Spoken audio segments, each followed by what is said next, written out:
Last year was the worst year of my life. One I'd like to forget, but I know I never can. It will stay with me forever. Court rise. Right, please sit down, everybody.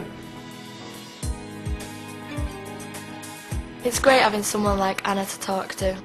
We met on holiday, but I never get to see her as she lives miles away.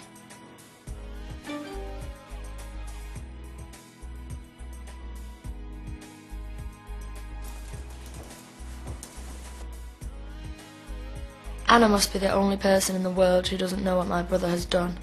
I can tell her anything. Well, anything but the truth.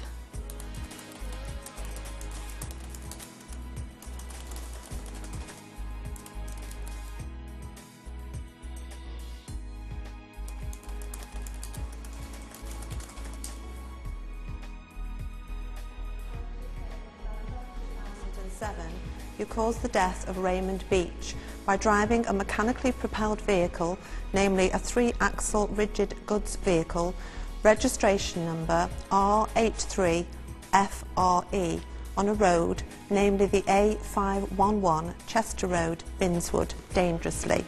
Do you plead guilty or not guilty? Not guilty. You plead not guilty. Thank you. Sit down, please.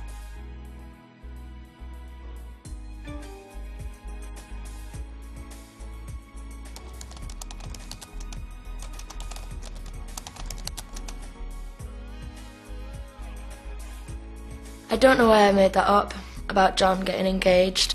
I suppose I just want a friend, a person who doesn't know that my brother has done something so stupid, so dangerous, so bad.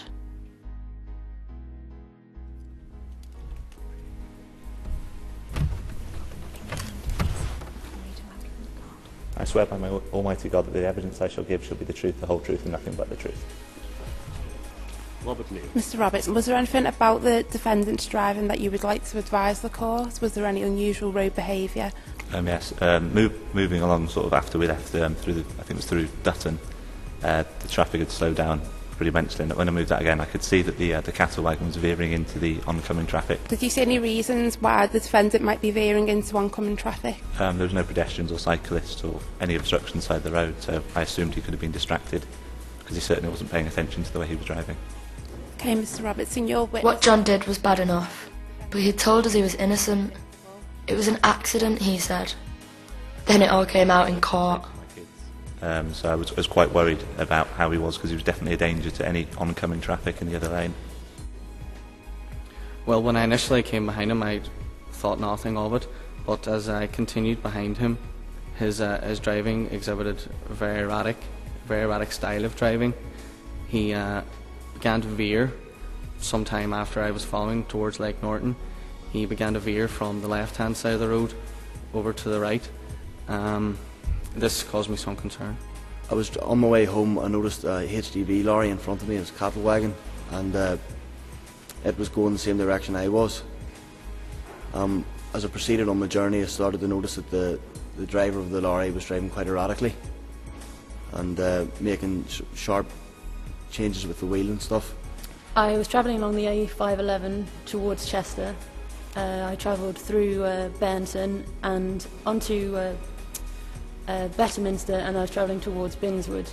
Probably travelling about 45 miles an hour on the single carriageway. And then suddenly, out of nowhere, a large heavy goods vehicle swerved and pulled about 40% of the lorry's width onto my side of the carriageway.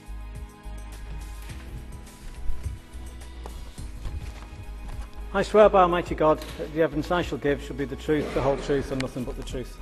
In paragraph 5 of your report, you referred to the ERF lorry as being 2 metres over the centre line into the Chester-bound lane at impact. Yes, that's correct.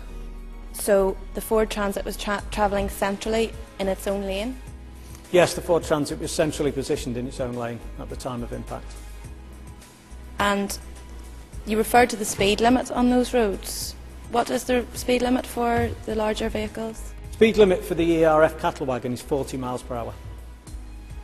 So in fact the lorry was going 35 to 36 miles per hour. It was actually within the speed limit. It was within the speed limit at the time of impact, and that's from the tachograph evidence.